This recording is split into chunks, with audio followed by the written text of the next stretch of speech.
Good morning, everybody. Welcome to the first Property for Good webinar. Delighted to have you here. My name is David Ball. I'll be your host today. And alongside my co-directors at Cornerstone Place, our hope is that both the Facebook group, Property for Good, and this webinar becomes a place where you can hear from thought leaders, from sector leaders, from funders, and other professionals, and also people involved in the sector as well. So we're delighted that our first guest is Dowan from Homeless Oxfordshire. But let me just go through a little bit about what we're going to cover today, first of all. First of all, I just want to give you just a couple of slides about Cornerstone Place, just so you can understand a bit more about who we are and what we do.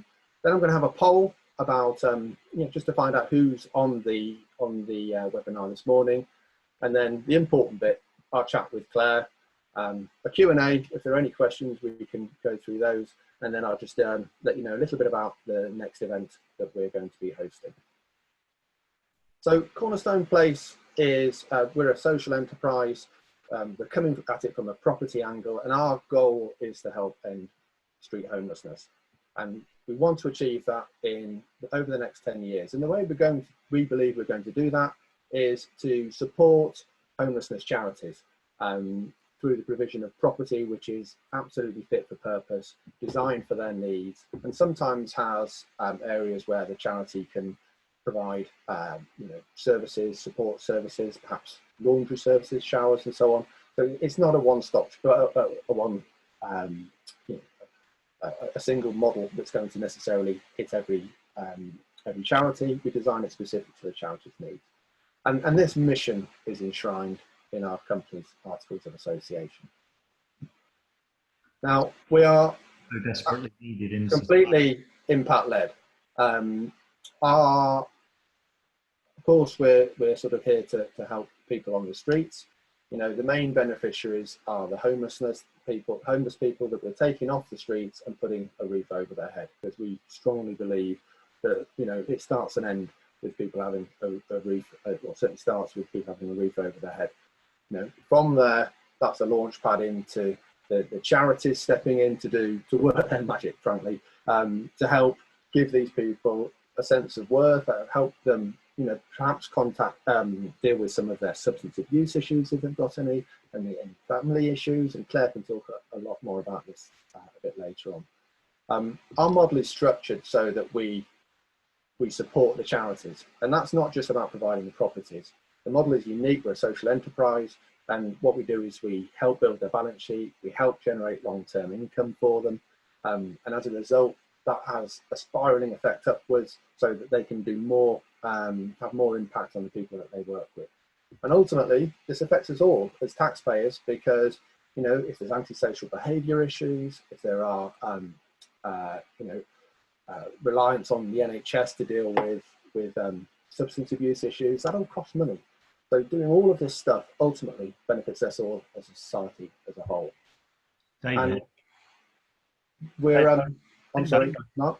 David, I think that would be really powerful if we could collect some economics, some data and statistics, and look at really what that cost is to society.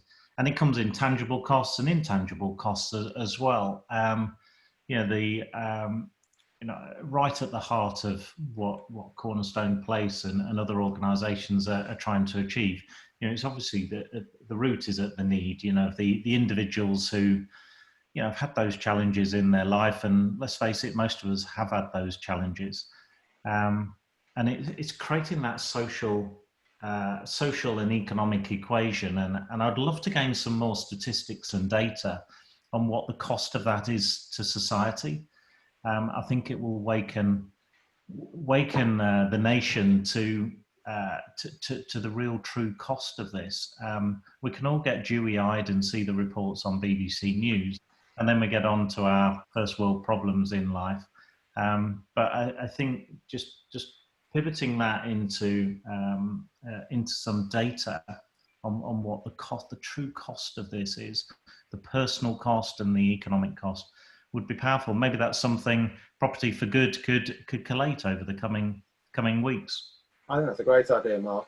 We've done some work on that before. Richard, my co-founder, Richard and myself have done some work on that. But absolutely, we can explore that further, because there's two sides to it, isn't there? There's the sort of the visceral side. You're walking down the street and you see somebody on the street, but it's diverting taxpayer funds into dealing with a problem.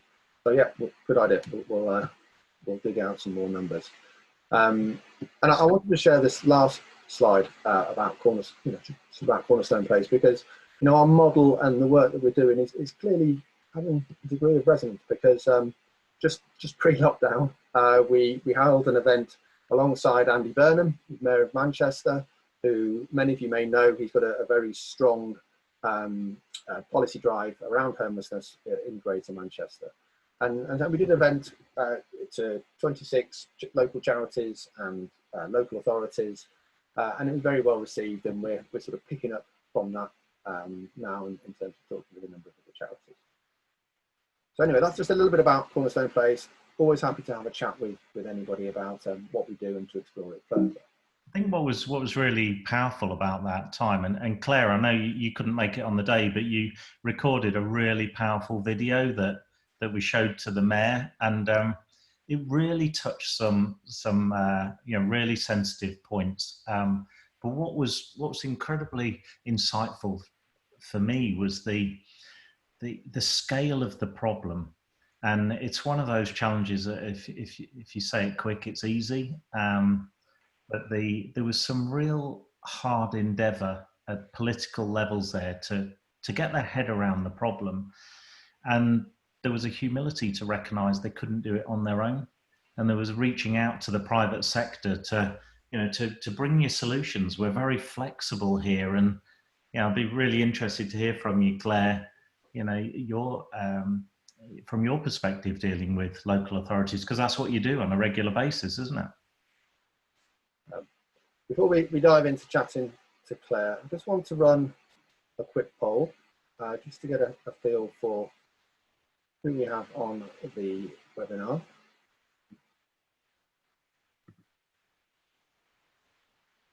Okay, so how involved are you in the supported housing sector currently?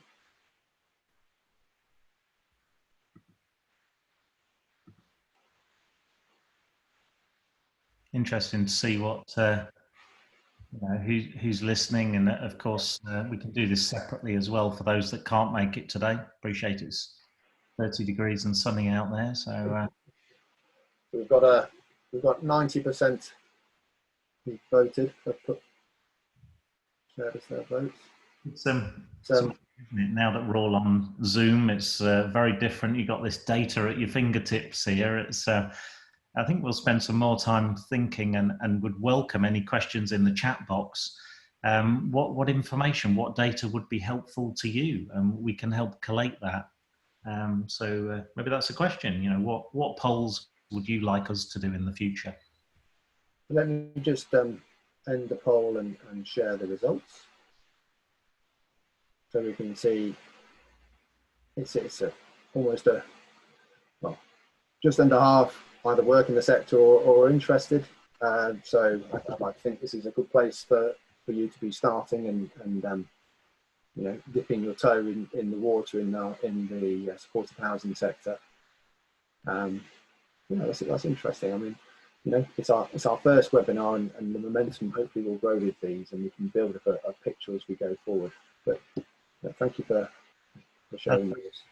Fantastic to see so many people that are actually working in the sector who understand, feel and sense that the urgency and magnitude of the challenges, and they're such an insightful part of working with us to help us solve together the tough challenges in society. So that's fantastic. And of course, there's an investor in there, a few investors, so always good. Money makes the world go round, doesn't it, in terms of those capital injections? So fantastic. Okay, so now to the important bit. When we were setting up this webinar, my co-directors and I we're chatting about our first guest, and Claire's name quickly rose to the top of the list, and for good reason. Claire she runs a major regional homelessness support charity, and her depth of knowledge and insight and experience, it really shines through. And that's sort of coupled with a drive just to get stuff done, which I think, were Claire to apply herself into any sort of industry, she'd have risen to the top. It's just that it happened to have chosen the third sector, and she's having an enormous impact. And above all else, I just genuinely enjoy chatting with Claire. So Claire, welcome.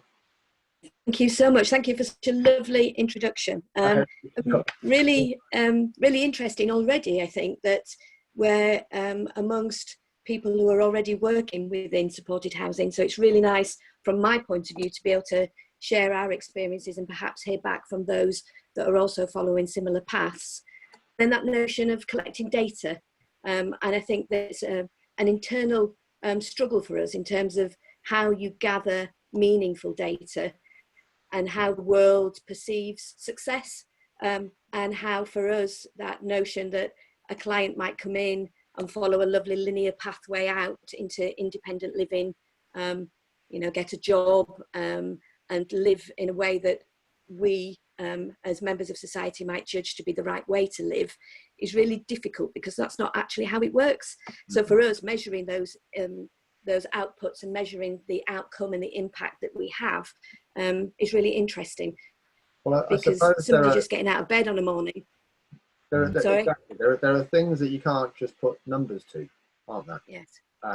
Yes. And when you're dealing with a human being, with all the elements that are associated with that, it's not just about saying, what I mean. In our slides, we will talk about being impact-led and saving money and so on. But there are also those soft elements that are actually probably the most critical to the individual that are being looked after. No, absolutely. Somebody coming in off the street who manages to queue up and get food, and gets up on a morning and has a shower, is a real outcome. And it's not always easy to sell that to people. So interesting. And I think sometimes there's a building picture with the Centre for Homelessness Impact, and I think they're trying to gather meaningful data. And I'm sure I can find a link to that you might want to use after this. Okay. But that would be really useful. And I think we could probably do that discussion around data. But Claire, could you tell us a little bit about Homeless Oxfordshire? Maybe just get a picture, a bit of history, some of your activities, plans, challenges, that sort of stuff. Absolutely, I'd be delighted to. I'm actually working at home, and you may hear my dogs barking in the background because that's the postman coming. One of the joys of lockdown working. So hopefully that will quiet and kids running in and the phone ringing. Yeah, absolutely. No, it's great to be here.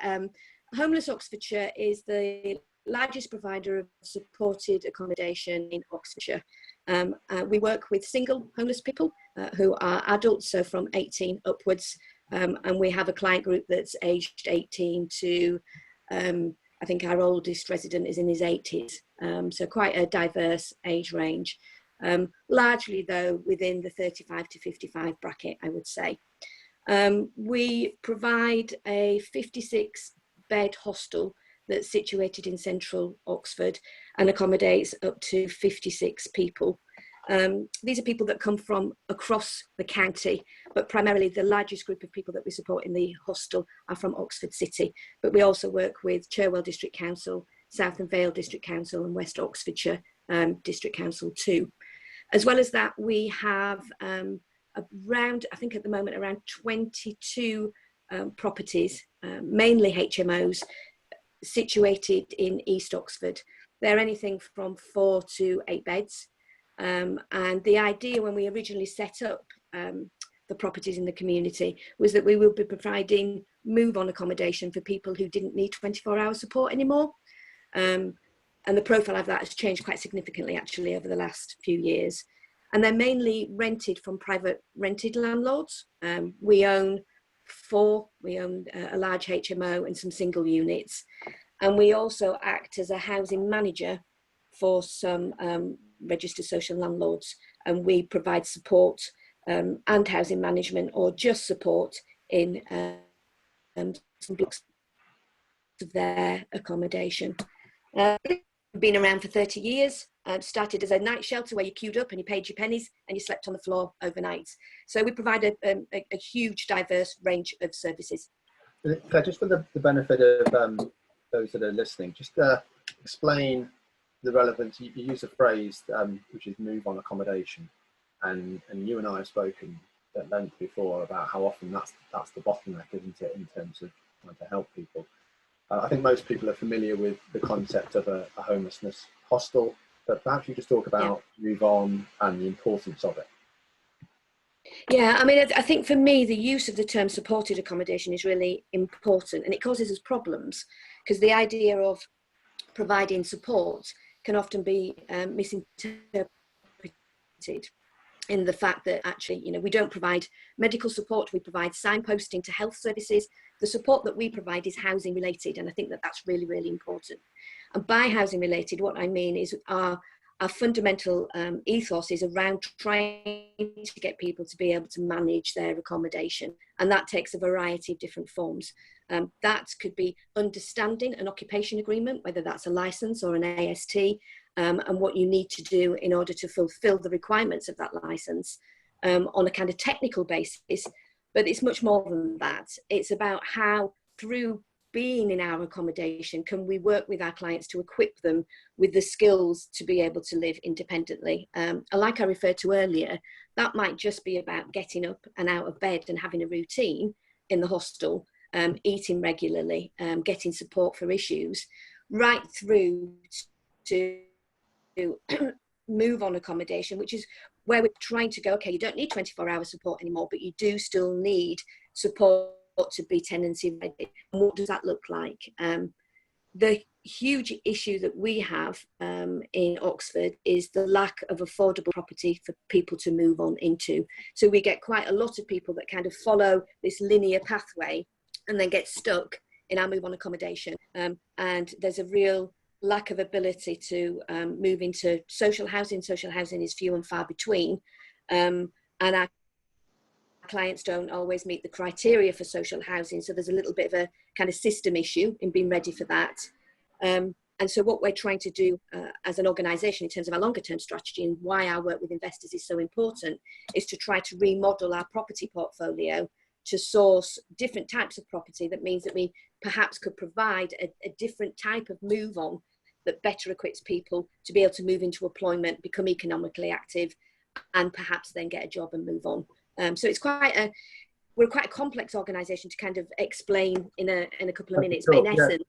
But what would you say a better form of move on accommodation would look like? Because you know, on this webinar today, there are people that are in the industry, but also people who are, you know, working in this sector in terms of maybe providing property to charities, to RPs. Just share your view of what the right sort of move on accommodation is. Well, I think you kind of alluded to it at the beginning when you said that homelessness is not, and working around homelessness, you can't adopt a one size fits all approach. And I think that, you know, we often treat homeless people as kind of this homogenous group, whether we think of people as rough sleepers, or whether we think it kind of falls in two camps. Are you a rough sleeper, or are you vulnerably housed or sofa surfing? And actually, one of the things I think through our experience is that we recognise that what we need to do is tailor different projects to meet the different need. And in order to do that, you then have to provide the accommodation that meets that need. So we try to work in a psychologically informed way, which is about recognising the trauma people will have been through and working around that trauma in all aspects of the work that we do. And one area that's so often overlooked is actually the environment and the accommodation that we provide. So our hostel is most definitely not a psychologically informed environment. You know, it was designed to look like a prison. We've got balconies. There's a reception area with an airlock and glass, you know, you have to get buzzed in. It's not particularly welcoming. And so it's about trying to look at the need, how you can facilitate that need. In order to facilitate that need, what services do you need and what accommodation do you need?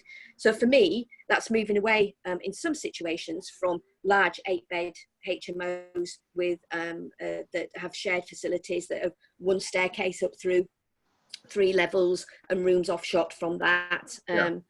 That means that there's no communal space, and that there's, you know, we're kind of designing in the ability to kind of to bring in crime, and you know, we have problems with people coming into the properties to try to you know, to try to manipulate our vulnerable clients. So, you know, we talk about housing first. Housing first is great. You know, single units are fab, and they really suit people who can't live in shared environments. They really suit people who are coming in off the streets and have been there for a long time. But it most definitely is not a panacea. It's a part of an overall toolkit. We've got some units where we've integrated meeting rooms and shared space for group work. So we have a pre-recovery project for people getting ready to go into detox, and that is created to allow communal living and people working together. And similarly, we, in some areas, want to develop 10-bed unit plus, but what we want to do is to have integrated learning and development spaces within there. So there's an opportunity for us to interact with our clients and bring other agencies in. So it's quite vast. I mean, I think that's, you know. Sorry, please. No, it's no. Go ahead. But I mean, I think that's a really important point, isn't it? So for somebody maybe who's a property investor or a property owner who's interested in being involved in this sector, it's not just about having an HMO. I mean, the project that Cornerstone Place and Homeless Oxfordshire are working on, it's a commercial to residential conversion, 14 units with some shared, you know, some office space. So, you know, that's probably maybe at the larger end of what a charity might want, because you don't want necessarily too many beds in one location. But that's a commercial conversion. But equally, you know, some people will be happy in a small HMO with 3-4 people. There's a whole spread, isn't there? There's a whole spread. There is. Tell me, I mean, you get approached all the time, obviously, as a charity, don't you, with people wanting to talk to you about property. Tell me, for the benefit of the group, where do people go wrong when they're approaching charity? I think it's a really interesting question, and I think is it that they go, I don't know that it's necessarily that people go wrong, but I think it's one of the things that I have learned is I felt really scared about social property investment. The whole term social property investment was a completely new term, you know, a few years ago for me. What I didn't know what actually that meant. And as a charity, you know, we've been commissioned for many, many years, or we get donations, or we get grant funding. You know, we were given income to provide a service. Actually entering into the arena where you would work with an investor who would want a yield back, and it was a different form of actually looking at acquiring property, was, I think, quite scary. So I think that recognition that if you're an investor and you're approaching a charity that may have never done this before, they won't necessarily know what it is that you mean by investment.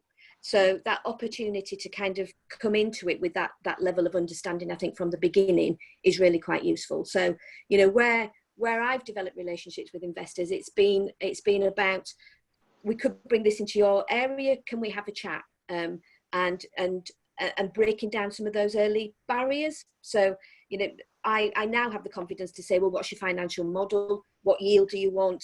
How long does the lease need to be? When can we be up and running? But right at the beginning, you know, I was terrified in terms of having that conversation. And I think our trustees were too, you know, that you know, you're an investor. Actually, what you want is our money. You don't really want the social return. And we've worked really hard to get our organisation and our trustees to understand that actually there is a strong social impact that's built into this, and a requirement to do that, which I find so exciting. I completely agree. I mean, I think there's just a groundswell of interest in the sector, not just from a returns point of view. It's actually about having an impact. I mean, Mark Stokes and Nigel Green run a group called the SAS Alliance, which is a collection of private pension individuals with private pensions structured around them being SAS trustees. And there's some people that have got a few quid and have done well. And yes, they want a return on their money, but it's that sort of return on investment. But they want the return on impact as well, because it's about yes. and that's happening more and more. And we've spent a lot of time, haven't we, Claire, alongside Richard as well, going through our model with you so that you're comfortable. And I think part of it is accepting that it takes time to develop these relationships, and it takes time to build the confidence around any sort of new proposition. And of course, the way the governance works within charity means that ultimately the trustees are the people who have the ultimate sanction, don't they, in terms of whether it's a go or a no-go. And again, you're dealing with individuals there who have different backgrounds and different thoughts, and the trustee's job is to make sure the charity stays operational and delivers its services. So it's, I think, from sitting on this side of the fence, if you like, it's just about taking the time, and if you've got that belief in what you're trying to achieve, and I think that comes from being impact-led rather than financially led, then actually it's worth the investment in time. Yeah, absolutely. And I think one of the things we've learned, haven't we, through working together, is that actually, because when you start a partnership and you learn very quickly and you move very quickly, is that actually we should have, it's good to bring your trustees in early, because you need to take them on that journey with you. It's a process of, learning and co-production, really. And whereas I have the mandate to, make most operational decisions, this was such a step change for our organisation that we really needed it wasn't just the buy-in, it was for the trustees to feel that they were informed enough to critically challenge. And that was really important and something I think for people to be aware of. Great. We've got a question from Sean. Can I ask Claire, with the move on accommodation, is there a licence agreement in place, or do the tenants have their own AST? We generally work on a licence basis. So in the hostel, we've got licences and excluded licences. In our community properties, where we have self-contained units, they generally are on an AST basis, but largely we're on a licence. So we have that opportunity to be able to, we follow a process where, in terms of housing management and managing behaviour, if we've got some quite innovative processes coming through, actually. So if somebody is not fulfilling their licence agreement, we have, as most organisations have, a kind of 3-stage warning process before you might go to a notice to quit, and then before you would then need to go to the courts to request possession and have a possession hearing to see whether you can have the room back. So what we've started to do is we've introduced a new specialist housing management function into the organisation. And when somebody gets to a point of their second warning, we bring in what we call a POEM, which is a prevention of eviction month. And we start to put in new work to try to get that person to be able to maintain their tenancy, in the hope that we don't have to move forward to evictions. Which is quite exciting. But yes, largely, I went off on a little bit of a tangent then, because housing management's a really important part of it. But largely people are on either excluded licenses or ASTs. I think that the provision of a license from an investment point of view is really important, isn't it? Because it's that layer of sort of security and actually professionalism in terms of running the property. Because frankly, if there are challenges, your organisation is best equipped to tackle them. Yes. So that's a great question. I just make a point to just picking up on something very powerful that Claire touched on earlier on, and she mentioned 2 or 3 times in 2 sentences outputs, and I think that's massively important, and how there's a real societal shift, probably in 10 or 15 years, where we, in the broadest context of society, we've got less appetite for inputs. It's almost, I don't care what the inputs are, it's the outputs, you know, that transition to an output-based economy. And I did quite a bit of work many years ago with some of the large funds, and they were talking about social impact, where you would actually be paid on outcomes, not on inputs. I think that's fascinating. I think it's something for us in the private sector to really take away and think humbly and empathetically about our model, and how our model can not just economic sustainability is you know, we all want to be there for tomorrow, of course, but what residual impact will this leave to society, and create that compounding, that force for good, rather than just solve the problem? How do we create the opportunity for the people who desperately need the support? So I think that's fascinating. And David mentioned the SAS community and SAS Alliance, and we've done quite a lot of work on polls and looking at the demographics. And it's interesting that the majority of people, probably the 80-20 rule, the 80% of the demographic fit in the 40s and 50s in terms of age group. So they've been successful in life. They've done whatever they've done. They've been through some of the choppy water of life as well. They've probably got children, and therefore they're starting to look at what that multi-generational legacy looks like. And David's absolutely right. When in their investment appraisal, and we're starting to see this with the banks as well, they're looking at something beyond just an economic return. Let's take that as a given, that everybody wants a solid economic return, and they want the return of their investment as well as the return on their investment. But to create that force for good that really leaves something as your legacy in society as well as in your business is something that absolutely resonates with thousands of people. And what an amazing opportunity that is. So I look forward to maybe exploring that in future weeks. I think it's really exciting. And I think for me, there's a real thing about authenticity and integrity. Because I think that that whole notion, I explored quite a lot, the social return on investment, and how can we as an organisation kind of prove our worth and our value. I got to a point where I went, actually, what we're going to do is we're going to feed some statistics into an algorithm that's going to spew out at the other end our effectiveness for an external purpose. And it's not necessarily going to reflect what we would say our own social return, our own value on society would be. And so I didn't go down that route of actually following a formal look at SROI.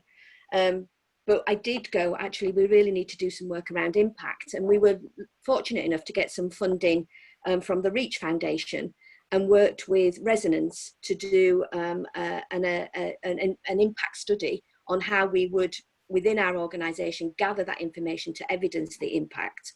And they produced us, we did lots of workshops, and they produced us a kind of report and a framework for how we might go about doing that.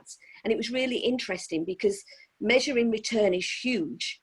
And we really managed to pinpoint it down to about 5 meaningful impact measures that we hoped would demonstrate what our value would be, both internally and externally.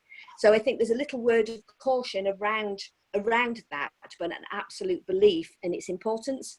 And you know, and I know Richard has worked a lot in impact, and I think it's something that, because we're busy, you know, we have to monitor. We've got 13 local authority contracts that all have 13 different monitoring requirements, and you have to do that every quarter. And we monitor individual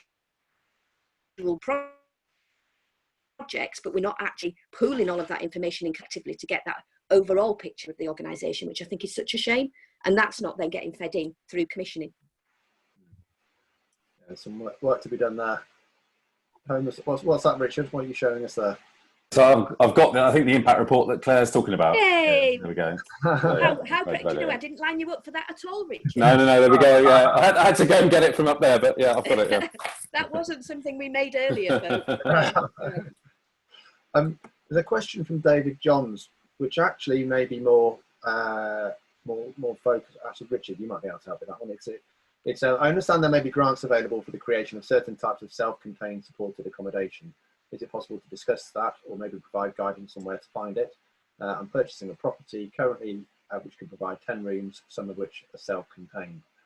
I mean, the funding piece around supported accommodation can be quite challenging, and we've hit a few bumps in the road with the project that we're working with Claire on currently.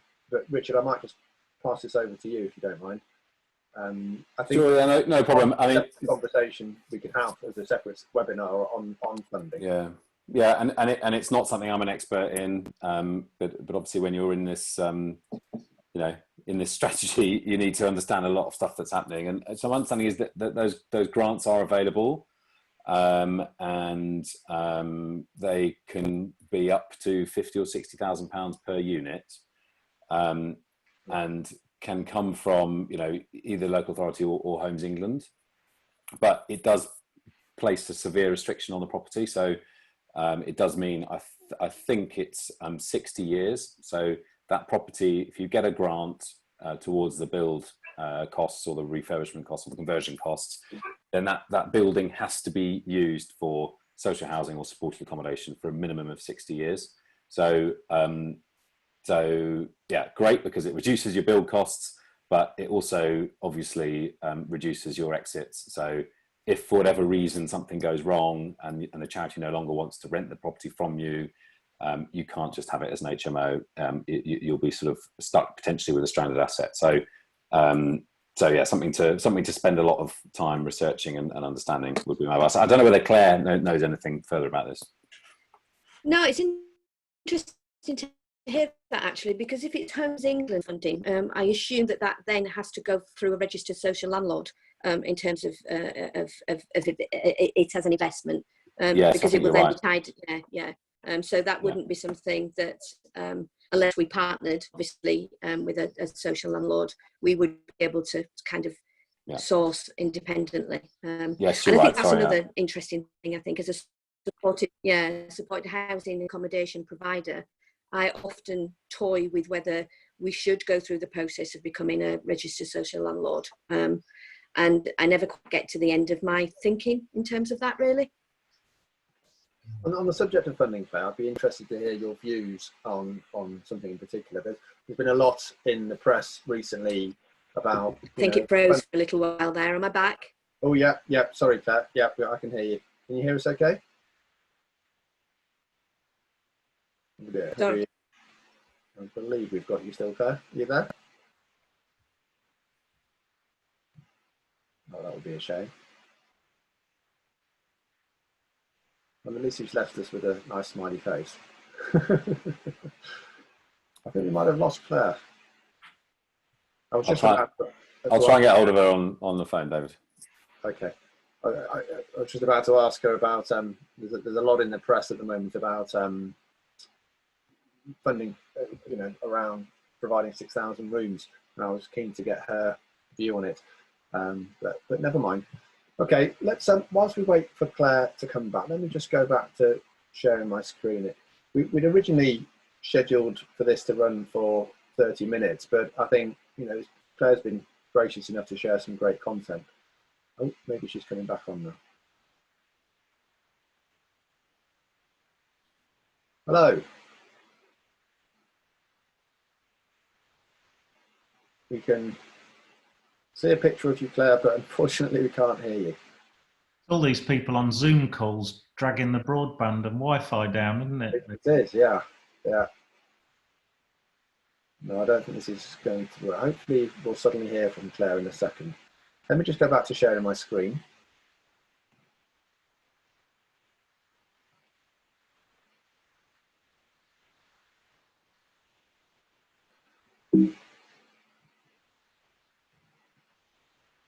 So we had planned to have a Q&A here. I noticed David's made a mention about using local people. I agree entirely. That's part of the Cornerstone Place model. Keep the pound in the town is the phrase. But unfortunately, without Claire, we're a little bit stuck to be able to have a Q&A. But if anyone's got any observations or questions they want to ask myself, Richard, or Mark, please feel free. I'll just... so many fascinating strands, and it's really helpful, some of the comments and Q&A that's coming through to help us design the, and we need your help to design the content over the coming weeks. So doing this every fortnight, we can really pick some meaty subjects and really look under the bonnet of them and really help create some massive traction in this area. So our next event will be on Friday the 10th of July, same time. Some bloke called Mark Stokes will be our guest. Mark, perhaps you could just give us a quick couple of minutes about your background and the kind of things that we will be talking about. Yeah, I mean, what's driven me over the last 15 years is impact investing and creating shared value. And since retiring from corporate life 5 years ago, my focus in all of our business is creating that shared value. And I think nowhere is that more relevant than in this subject space that the great work that Property for Good is doing here. And thank you so much to you and Richard for creating this platform.